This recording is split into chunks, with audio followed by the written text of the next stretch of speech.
സാലിസ് പ്ലേറ്റിൻ്റെ പുതിയൊരു എപ്പിസോഡിലേക്ക് എല്ലാവർക്കും സ്വാഗതം. ഇന്ന് മധുരക്കിഴങ്ങ് വെച്ചിട്ടുള്ളൊരു വിഭവമാണ് ഞാൻ ഉണ്ടാക്കുന്നത്. അതായത് നമ്മൾ സ്വീറ്റ് പൊട്ടറ്റോ എന്ന് പറയുന്നത്. പല വെറൈറ്റികളിലും നമ്മൾ കണ്ടിട്ടുണ്ട്. വെള്ള, ക്രീം, ഓറഞ്ച് കളർ എല്ലാ കൂട്ടമുണ്ട്. അപ്പോൾ ഞാൻ ഇതുപോലത്തെ ഒരു പീസ് എടുത്തിട്ടുണ്ട്. അത് നല്ലപോലെ വാഷ് ചെയ്യണം. വാഷ് ചെയ്തിട്ട് അതിനെ പീൽ ചെയ്ത് അതിൻ്റെ ആ തൊണ്ടയ്ക്ക് ഒന്ന് ചെത്തി കളഞ്ഞതിന് ശേഷം അതിനെ നമുക്ക് നീളത്തിൽ കട്ട് ചെയ്യാം. നിങ്ങൾക്ക് ഏത് രൂപത്തിൽ വേണമെങ്കിലും കട്ട് ചെയ്യാം, ഒരു കുഴപ്പമില്ല. കാരണം ഇത് പെട്ടെന്ന് വെന്ത് കിട്ടും. ഞാൻ ഇത് വെച്ചിട്ട് ഒരു മെഴുക്ക് പുരട്ടിയാണ് ഉണ്ടാക്കാൻ പോണത്. ഇവിടെ എല്ലാവർക്കും കഴിക്കുമ്പോൾ അത് ഇഷ്ടമാണ്. നമുക്കൊരു വെറൈറ്റി, കാരണം ബാക്കിയുള്ള കറികളുടെ കൂട്ടത്തിൽ നിന്നൊക്കെ ഒരു വെറൈറ്റിയാണ്. അപ്പോൾ നമ്മൾ ഇതുപോലെ ഞാൻ നീളത്തിലാണ് കട്ട് ചെയ്യണേ. നീളത്തിലെടുത്തിട്ട് നമ്മളിതുപോലെ ഈ രൂപത്തിൽ കട്ട് ചെയ്യാൻ പറ്റുമെന്നുണ്ടെങ്കിൽ നിങ്ങൾ അങ്ങനെ കട്ട് ചെയ്യുക. അല്ല നിങ്ങൾക്ക് സ്ക്വയർ പീസ് ആണെന്നുണ്ടെങ്കിൽ അങ്ങനെ, അതൊക്കെ നിങ്ങളുടെ ചോയ്സാണ്. ഞാനിപ്പോൾ ഇങ്ങനെ നിങ്ങളെ കാണിച്ചു തരണമെന്ന് മാത്രമേ ഉള്ളൂ. എൻ്റെയൊക്കെ ചെറുപ്പകാലങ്ങളിൽ നമ്മുടെയൊക്കെ വീടുകളിൽ ഇഷ്ടംപോലെ ഉണ്ടാവുന്ന ഒരു സംഭവമാണ്.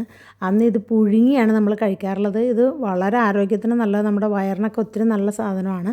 പിന്നെ ഇവിടെ വന്ന് എൻ്റെ ഒരു ഫ്രണ്ട് പറഞ്ഞപ്പോഴാണ്, അതായത് ഞാൻ UAE വന്നു കഴിഞ്ഞപ്പോൾ എൻ്റെ ഒരു ഫ്രണ്ട് പറഞ്ഞു, ഇതുകൊണ്ട് ഇങ്ങനെ മെഴുക്ക് പുരട്ടി ഉണ്ടാക്കിയാൽ നല്ലതാണ്.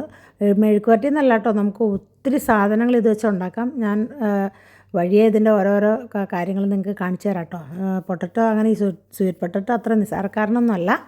അപ്പോൾ ഞാൻ ഇതെല്ലാം ഇതുപോലെ കട്ട് ചെയ്തെടുത്തിട്ടുണ്ട് കേട്ടോ. ഇനി ഇതിലേക്ക് നമുക്ക് വളരെ കുറച്ച് ഇൻഗ്രീഡിയൻസേ ആവശ്യമുള്ളൂ കേട്ടോ. ഒരു 3 വെളുത്തുള്ളി എടുത്തിട്ടുണ്ട്. അതിനെ ഇങ്ങനെ ചെറുതായിട്ടൊന്ന് കട്ട് ചെയ്ത് മാറ്റി വയ്ക്കുക. അതുപോലെ തന്നെ ഒരു ചെറിയ സവാള, വളരെ അത്രയും പീസല്ലേ നമുക്കുള്ളൂ, ചെറിയ സവാള തിന്നായിട്ട് അരിഞ്ഞെടുത്തിട്ടുണ്ട്. അതുപോലെ തന്നെ കറിവേപ്പില, എൻ്റെ കയ്യിൽ കറിവേപ്പില കുറച്ചുള്ളൂ, നിങ്ങളുടെ കയ്യിൽ കൂടുതലുണ്ടെങ്കിൽ ചേർത്ത് കൊടുക്കണം കേട്ടോ. അപ്പോൾ അങ്ങനെ ഒരു പാൻ അടുപ്പത്തേക്ക് വെച്ചു. പാൻ ചൂടായി വന്നു കഴിയുമ്പോൾ ഒരു 2 ടീസ്പൂൺ വെളിച്ചെണ്ണ ഞാൻ ഒഴിച്ചു കൊടുക്കുകയാണ്. ഇതിനൊക്കെ എണ്ണ വളരെ കുറച്ച് മതി. എന്നിട്ട് ആ എണ്ണയും കൂടി ചൂടായി വന്നു കഴിയുമ്പോൾ നമുക്ക് ആദ്യം കടുകിട്ട് പൊട്ടിച്ചു കൊടുക്കാം. അതിലേക്കൊരു 1/4 ടീസ്പൂൺ പെരിഞ്ജീരകം ഇട്ട് പൊട്ടിച്ചു കൊടുക്കുക. സോറി, ഇനിയുള്ളത് റെക്കോർഡായിട്ടില്ല, ഞാൻ പറഞ്ഞു തരാം എന്തൊക്കെയാണ്. അതായത് 1/4 ടീസ്പൂൺ മഞ്ഞൾപ്പൊടിയും 1 ടീസ്പൂൺ കാശ്മീരി മുളക് പൊടിയും 1/2 ടീസ്പൂൺ ഗരം മസാലയും കൂടി കൂടിയിട്ട് ചേർത്ത് കൊടുക്കണുണ്ട്. എന്നിട്ട് അതിനെ നല്ലപോലെ ഒന്ന് വഴറ്റുക. എണ്ണ തെളിഞ്ഞ് മസാലയെല്ലാം നല്ലപോലെ മൂത്ത് വരണ സമയത്ത് നമുക്ക് നേരത്തെ കട്ട് ചെയ്ത് വെച്ചേക്കണ സ്വീറ്റ് പൊട്ടറ്റോ ഇതിൻ്റെ അകത്തേക്ക് ചേർത്ത് കൊടുക്കാം. ഈ സ്വീറ്റ് പൊട്ടറ്റോ ചേർത്ത് കഴിഞ്ഞതിന് ശേഷം ഒരു 2 മിനിറ്റ് നല്ലപോലെ നമ്മളൊന്ന് മിക്സ് ചെയ്ത് കൊടുക്കുക. അതായത് നല്ലപോലെ ഒന്ന് ചൂടാവണ വരേക്കും മിക്സ് ചെയ്ത് കൊടുക്കുക. അതിനുശേഷം നമ്മൾ തിളച്ച വെള്ളം, അല്ലെന്നുണ്ടെങ്കിൽ നല്ല ചൂടുള്ള വെള്ളം ഒരു 3-4 ടീസ്പൂൺ ഇതിൻ്റെ അകത്തേക്ക് ഒഴിച്ചു കൊടുക്കുക. കാരണം എന്താണെന്ന് വെച്ചിട്ടുണ്ടെന്നുണ്ടെങ്കിൽ തളിച്ച് കൊടുക്കുക. ഇതൊന്ന് പതുക്കെ ഒന്ന് ആ മസാലയൊക്കെ ഇതിലേക്കൊന്ന് പിടിക്കാൻ വേണ്ടിയിട്ടാണ് അങ്ങനെ ആ വെള്ളം ചേർത്ത് കൊടുക്കുന്നത്. ഒരുപാട് വെള്ളമൊന്നും കോരി ഒഴിച്ചേക്കരുത് കേട്ടോ. ഇനി ഒരു ലിഡിട്ട് നമുക്ക് അടച്ചു കൊടുക്കാം. ഒരു 5 മിനിറ്റ് അങ്ങനെ വരട്ടെ. അതായത് അതിൻ്റെ ആവി വരണ വരെ നമുക്ക് വെയിറ്റ് ചെയ്യാം. അതിൻ്റെ ആവി വന്നു കഴിയുമ്പോൾ നമ്മൾ ആ ലിഡ് മാറ്റിയിട്ട് ആവശ്യത്തിനുള്ള ഉപ്പ് ചേർത്ത് കൊടുക്കുക. എന്നിട്ട് നല്ലപോലെ ഒന്ന് മിക്സ് ചെയ്യുക.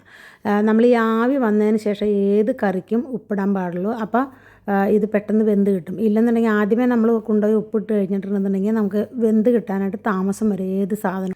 ഇനി നമുക്ക് ഏറ്റവും ചെറിയ ഫ്ലെയിമിലിട്ട് ഇതിനെ വേവിച്ചെടുക്കാം. ഒരുപാട് വെന്ത് കുഴഞ്ഞു പോകരുത്, അത് പ്രത്യേകം ശ്രദ്ധിച്ചോളണം.